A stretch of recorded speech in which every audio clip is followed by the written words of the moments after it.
So hey guys, Janine from Passion Infused Life. If you haven't already, head over to the blog and subscribe at passioninfusedlife.com. We're going to have some giveaways coming up, so we definitely don't want you to miss out on the opportunity to win those. So if you haven't noticed already, the things that we love to connect with and share have all to do with putting the best things into our bodies, onto our bodies, and then of course into our minds. And so today's topic is no, it doesn't stray. We're talking about sunscreen, guys. We just got a huge dose of sunshine over the Memorial Day weekend, and that left a lot of us kind of scrambling for the sunscreen from last season, or maybe even the season before that, or maybe we had to make a quick run to Target or some other drugstore, right? So I've been educating myself as it relates to everything that we put on our skin, not to mention the things that we just have within the household, right? And that really prompted me to better understand the differences between chemical-based sunscreen and mineral-based sunscreen. So those are the two options out there. And the way in which you would know which type of sunscreen you were using is if you had a mineral-based sunscreen, it's going to be made of zinc oxide or titanium oxide. So with the preference there being zinc oxide. So what zinc does is actually the light reflects off of the zinc that you create as a barrier on your skin with the sunscreen. As where the alternative would be that of the chemical-based sunscreens. So what those do is those actually, the chemical within the sunscreen, which is actually oxybenzone, that's the most common one that you'll find. There are a couple of different ones, but that's the most common. So what that actually does is the chemical prevents us from burning, but what it doesn't do is protect our skin against UVA and UVB rays. So it's kind of a false sense of security, I guess, is the best way that I would correlate that. So the other challenge with the oxybenzone, the chemical-based sunscreen, is that it's known to be an endocrine disruptor. So why is that important to you? Well, for men, it's been known to reduce sperm count, and then in women, it's been known to cause some endometriosis. So obviously, those are things that neither sex want to have to endure. And so if you can, definitely read your label and take a peek to see what is the active ingredient that you're using to try and protect yourself from the sun. Is it that of the chemical-based sunscreen that you're buying that you maybe didn't even know the difference between chemical and mineral-based, like I didn't? Or is it that of the most ideal, the zinc oxide? So most of the time when people think of zinc oxide, they think of like zinc, like back in the day when I had my Titlo day camp, right? Where you draw on your face, or you were like total ghost, right? Because you try and smear it in, or you had the really cool colors. So that is the type of mineral-based sunscreen we're talking about. Very effective. But then once you've chosen, say, that of the mineral-based sunscreen, ideally zinc oxide, there's two kinds of zinc oxide. So there's the nano zinc particles or nano zinc sunscreen, and there's the non-nano zinc sunscreen. So you're probably wondering, what on earth? How do I know that? So basically the difference between the two, so you would want a non-nano sunscreen because the particle counts are bigger in non-nano than they are in the nano zinc sunscreen.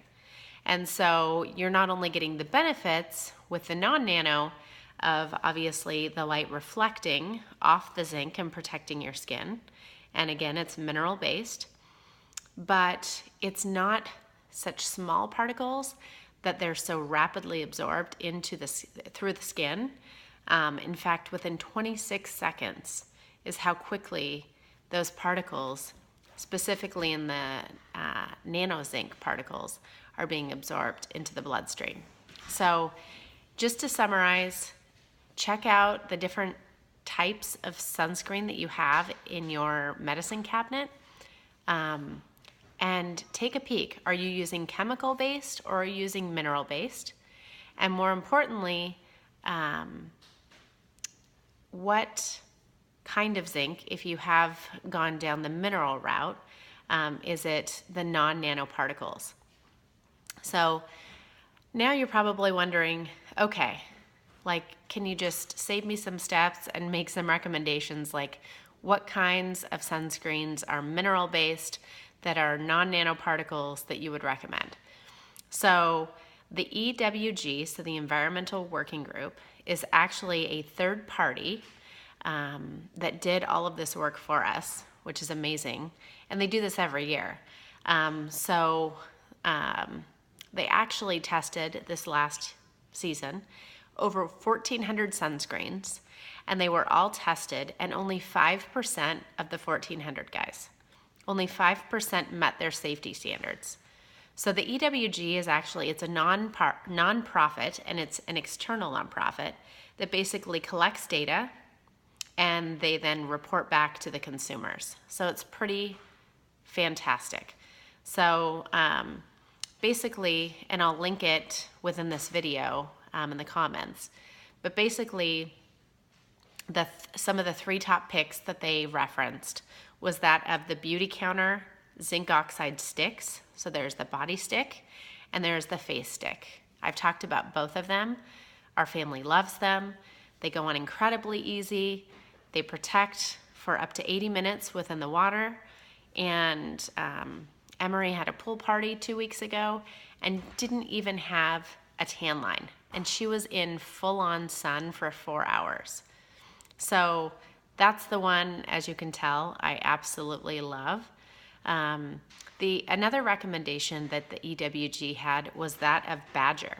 So they didn't recommend all of the Badger products, but like I said, take a look at the link and you can make your choice, but it at least will give you a short list. And then last but not least was the Babo stick.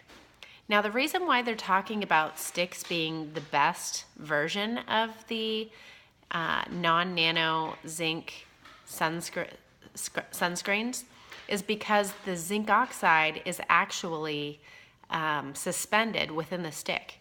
So if you do use a mineral-based sunscreen, however, it's within a liquid form, like a cream, that can still be a really great product. However, you want to make sure and shake it up before every use.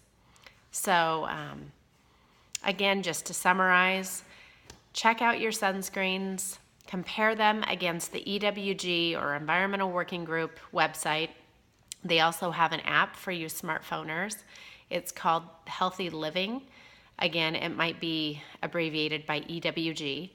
The nice thing about the app is you can scan your products, and it's not just limited to sunscreens. We're talking all household products and all personal care products. So it's a really great resource. And basically they have a rating between 10 being the most toxic to 0 being the least toxic and most compliant with their safety standards. And they will give you that rating for each of these products. So the 3 that I referenced, sunscreen-wise, the mineral-based non-nano zinc sunscreens. So Beauty Counters is between 0 and 1 for the health rating. And then you, of course, have the Badger stick and the Babo stick. And those are all within 1 to 3 in terms of the EWG's ranking. So I'd love to hear any questions that you have, any feedback, what's worked really well for you. And like I said, if you are wanting to place an order with Beauty Counter, unfortunately we are out of the body sticks right now until should be tomorrow. We should be replenishing, but that is an incredible way to protect you and your family's skin from the sun, while also not exposing yourself and your family to that of these unnecessary toxins and chemicals. So thanks for watching, and until next time, guys. Bye.